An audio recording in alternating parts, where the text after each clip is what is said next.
This time on Burnouts of Rotor Blades, we're going to be installing this Blackvue DR750 into a convertible 2017 Volkswagen Beetle.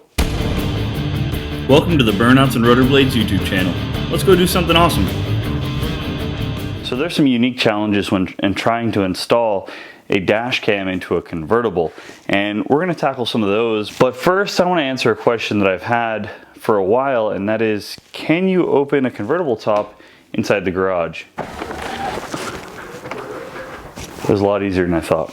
So what comes with the Blackvue DR750 one channel, and the difference between the one channel and the two channel, is that this has no reverse camera. The two channel does have the camera for looking back, kinda. And this is what comes in the package. You have your mounting bracket, easily unlocks. Now, one thing that it took me a while to find is when you log onto it, the name of your camera is going to be right there, and then your password is going to be right there. Your cloud code is going to be right there. If you find yourself needing to move this over from another car because it's kind of a one-shot deal, you'll have to order yourself a replacement mounting bracket, which they sell. See what else comes in the package. We have our instructions, quick start guide. It's going to be our installation kit for permanent install. This is for just a cigarette lighter plug-in. Installation clips, memory card adapter, memory card, and then this is a little trim tool. Because this is a convertible, I ordered this right here, which is a tamper-proof case. And what it does is it goes back on here, because all you need to do to release this is push the button and pull this out. Well, I don't want people to be able to do that. So whenever you install this, this will go on. This will go over that right there, allow your wires to come out, but nobody can get to them with these two small cap screws. In addition to this stuff, the Power Magic battery pack, this thing is awesome for parking mode.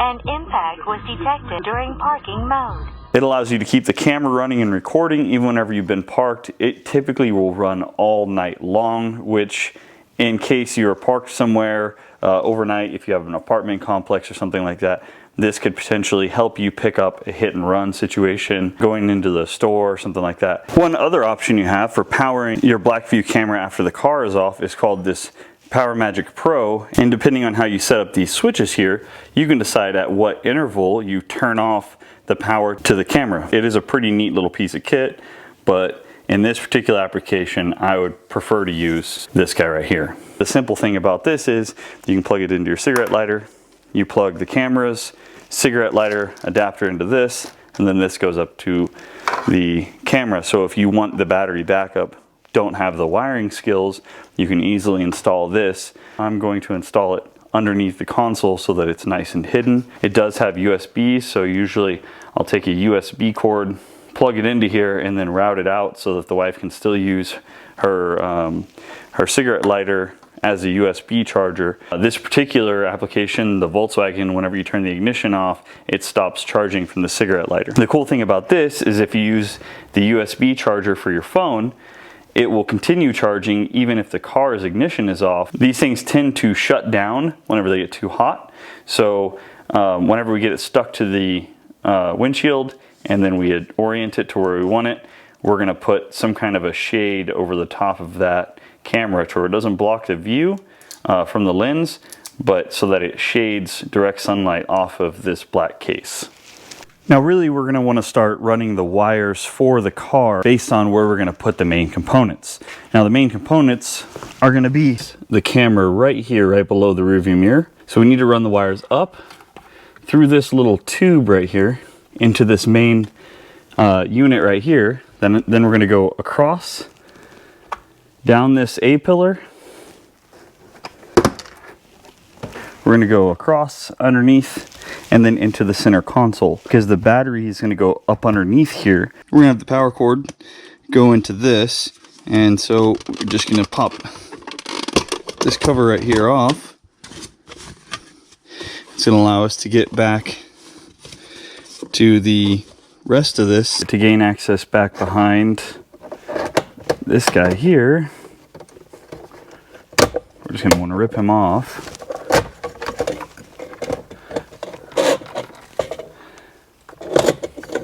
disconnect the plug. Typically speaking, this just pops up. So we can get that up and out of the way. And then that gives us access to these. A firm tug is all you need to remove the center console. However, you have to move the shifter back. In order to do that, you have to turn the ignition. But first, make sure that your emergency brake is pulled properly before moving the shift lever back so that you can get the center console completely out of the way. So what I've done up here is I have installed this Blackvue and just used a couple of number 8 screws into some just plastic that I could find the back of. And I installed the Blackvue holder, battery holder up there. So I can just take this whole battery box and just click it into this fancy schmancy holder they have. There it is. Clicks right in, and then our plugins are right down here. We'll run a piece of wire to the back of the console as an electrical snake and pull our power cord back through to the PowerMagic Pro battery box. And grab it with the pliers. And now that's out there. This is the plug-in end. So it'll be plugged in into here and the cable down through here. Since I don't foresee anybody really being in need of this, it's not gonna hurt my feelings to cover it up. All right, now we have this thing all taped up. So let's go ahead and pull this through.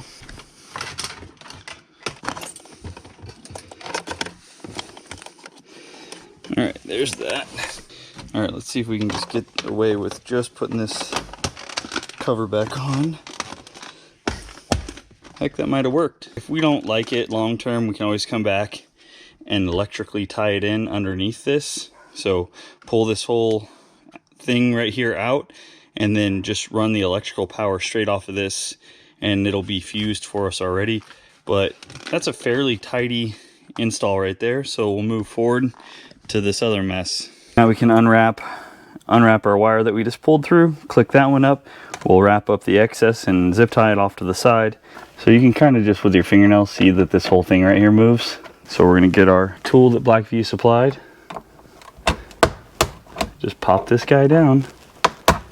It's made that easy. And that's off. Be careful not to bend it too much because you'll break these little pieces off. There's 2 handholds right here. You just kind of pinch those out. Cool, that's done. Just pops out like that. And now this tube right here is going to be what we run the wires down in. If you look here, we have this actual clip and this will slide down off the windshield. Just use this little dentist pick. Should be very careful not to snap your windshield. Ooh. You can pop that guy off right there. And then this guy right here needs to come off. Ooh, and I just broke that, so that's not good. Order a new one of those, but whoopsie. I would like to run all this power cord right here up through here and in a single run up to this A-pillar. Now as far as this A-pillar goes, you just want to make sure not to damage this weather stripping. And it just kind of comes out like that. There's some snaps in here, and that's really what you're disconnecting. And we don't need to get too carried away and remove all this stuff. All we need is a little hole right there so that we can fit our tape all the way across the top of this and into here. What I'm going to do is I take this piece of baling wire. This is cheap baling wire that you can buy from wherever. Kind of bent it so that it matches the angle of this. And this little hole that we have here where we pulled this out. So we're just going to go in from the top. And that feels pretty smooth. And boop, there it is. Right down here. So that's what I want. So now we're just going to take and tape. We're going to tape the power cord end. It's on my face. We're going to tape this power cord end and then pull it back up through. Power cord here, some cheap electrical tape. Just kind of protect the end of it. And it helps if you make it a bit of a, like a wedge shape. Pull that off. And then just that easy, pull it through. Give it a little bit of assistance and try not to let the wire cut into this rubber up here. But we got this guy in there now. Now we're gonna do the same thing, but across here. Sometimes this helps too. You can just take and you can just bend this guy over. And it'll help. You gotta be careful because sometimes if you do that, it might snag pulling it back. So you kind of get like a one-way trip on it. So I'm gonna run this guy all along here. Oh, there we go. Winner, winner. So now what we're gonna do is pull a bunch of this out here. And take what I think I need, which is about that. And then I'm gonna tape this guy back on here. Where did my tape go? I literally just had it. Son of a biscuit. Am I sitting on it? All right, where'd you go? I just do not. I had it too. There it is. Dang thing hiding from me. Same thing we did earlier. Tape this up and only put on as much tape as you really want to take back off. So now we can snake this guy across the top. All right, there we go. Come on, come on. Sometimes you just give it a little push and pull and back and forth. And there we go. We're all in. Okay, cool. All right, now we can go ahead and tack this one back in. So we'll get this guy put back up there. We can use this little tool right here to keep our rubber out of the way.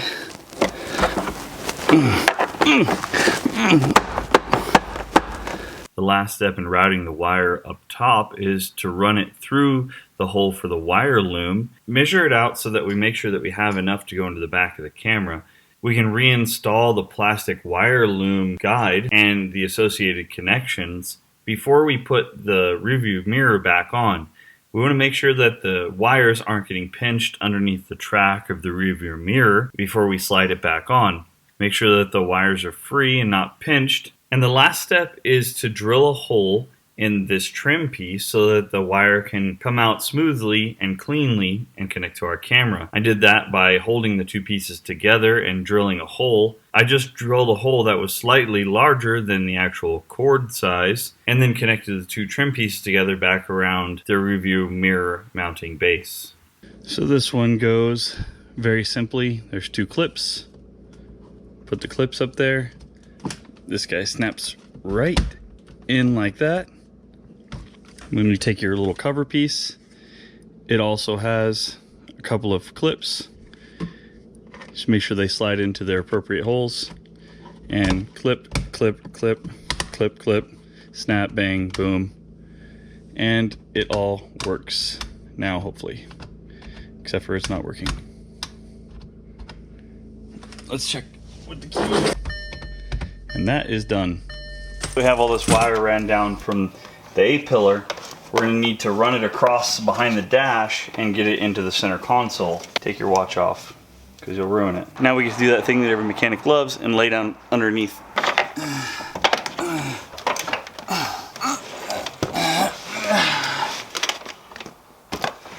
Now there's no need for us to have this off anymore, so that's all together now. All right, now I pulled all this extra wire from way up front there, and we have to plug it in. I want to make sure that this thing here is charging, so we're going to turn the key on and make sure that it starts to get battery power. At first, neither one of our power outlets, cigarette lighters, were getting power. I traced it down to a fuse under the dash. It was the 6th one on the top row, and Volkswagen doesn't publish their fuse diagram in the owner's manual. You have to look online. Once I replaced that fuse, our battery pack and subsequently our camera both got power and worked just as advertised. We'll go ahead and put this back. These two latches that go over these right here. Boom. And then there's all that. And that's in there, cool. That's done. Here's our plug that comes from the battery. Here's our plug that goes to the camera. Plug that guy in real quick. And oh, there goes the camera. It powered on. So I have here some self-adhesive tape. This stuff's awesome. I use it for a lot of electrical stuff. It doesn't actually stick to anything but itself, hence the name, self-adhesive tape. What I want to do is I want to make sure that this does not come apart. You just kind of hold it, give it a little stretch, like this. And now we can just bring it on around. See, and it really sticks to itself, so you gotta be careful. This is not electrical tape, it's not gonna get all gross. It's very different. I believe that will hold our connection all together. Now, we're probably gonna want to zip tie all of this extra wiring up. Just make sure you cut these at like a 45-degree angle, just like this, so that it just cuts you as soon as you stick your hand underneath there. Like that. This one goes right here.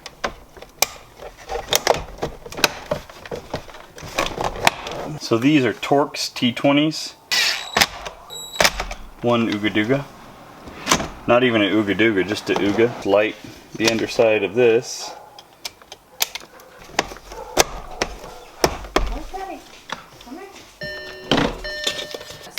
Yeah.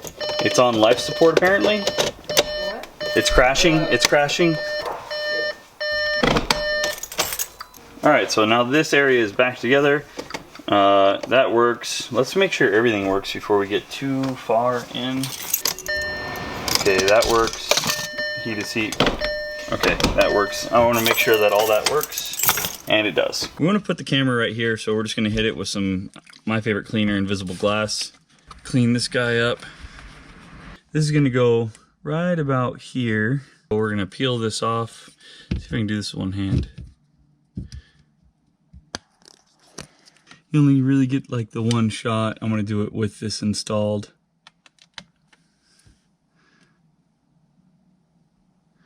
Pretty close up here.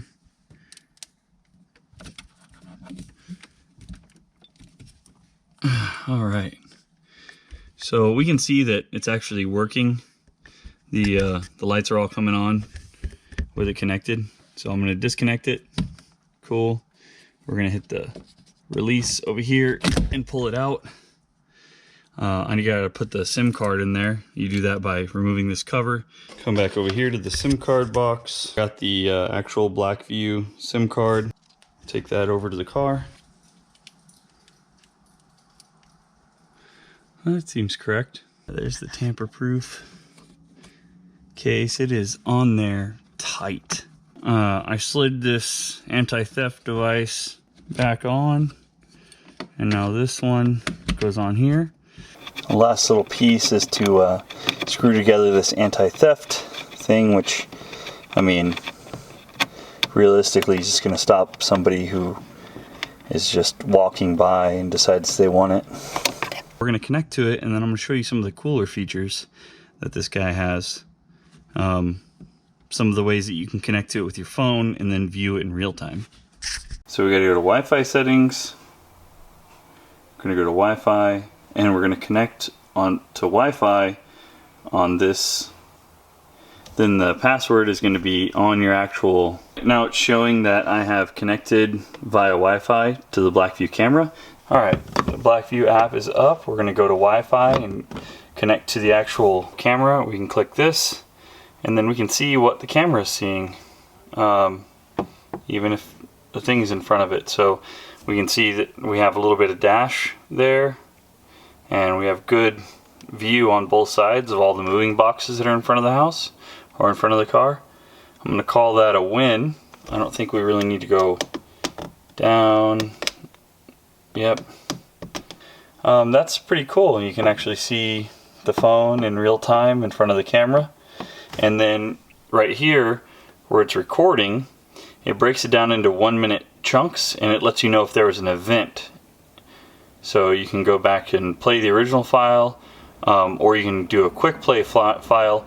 And the cool thing about that is, like, if you know that there was something that happened previously, you can play the quick file, and then you can go back and download the original file and send it to yourself or whoever needs your recording.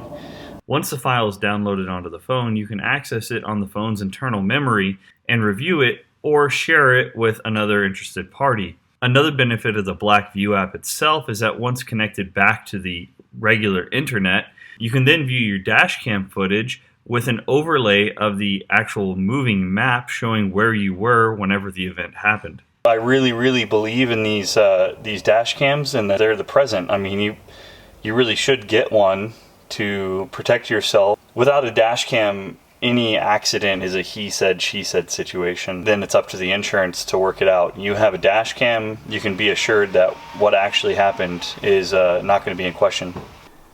Typically it gets really hot in Vegas, so the last thing I did was put this little faux carbon fiber vinyl piece right over the top of the camera body just to shade it a bit. The information that the Blackvue records onto your video can be selected on or off with respect to your speed, but it also gives you your date, time, the camera, where you're at, in this case it's Nevada, and in the upper left corner you get a custom tag. I'm really impressed with the video quality for both daytime and nighttime applications with this camera. So unfortunately, after all that work putting the camera in, which works awesome, we have one last problem with this Volkswagen that I kind of created ourselves. And the problem is, since we removed this passenger airbag indicator, it tripped a code on the dash for the airbag system. So if we turn the car on, it lets us know that there's an airbag error, and then it gives us this indicator. So I'm going to try to go through and clear that. The way we're going to do that is by using this VCDS by Rostec and this CAN bus connector. We're going to come under here and connect this OBD2 port. Know that it's connected because the light is on. Alright, so now that's connected. Now we need to turn the key on. Okay, now we're going to do auto scan. So now this is going to auto scan all of the systems in the car. Start. Alright, this is the one we want. Now it's checking the airbag controller. I'm going to let it run through the entire test. Alright, so now it's done. It tells us there's an airbag malfunction, which is what we're here for. Front passenger airbag disabled indicator lamp. We're going to click right here, which is clear all DTCs. And then it's going to scan again, and the thing is,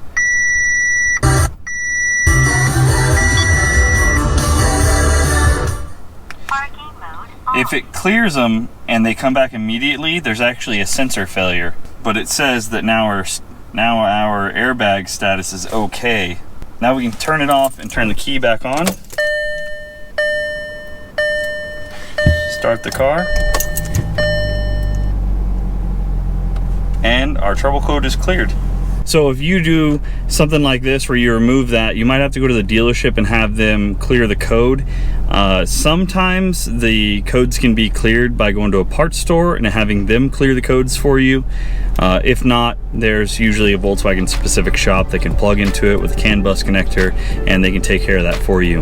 As always, I appreciate you guys watching. If you like this video and you want to see more content like it in the future, please hit the subscribe button, and we'll see you next time.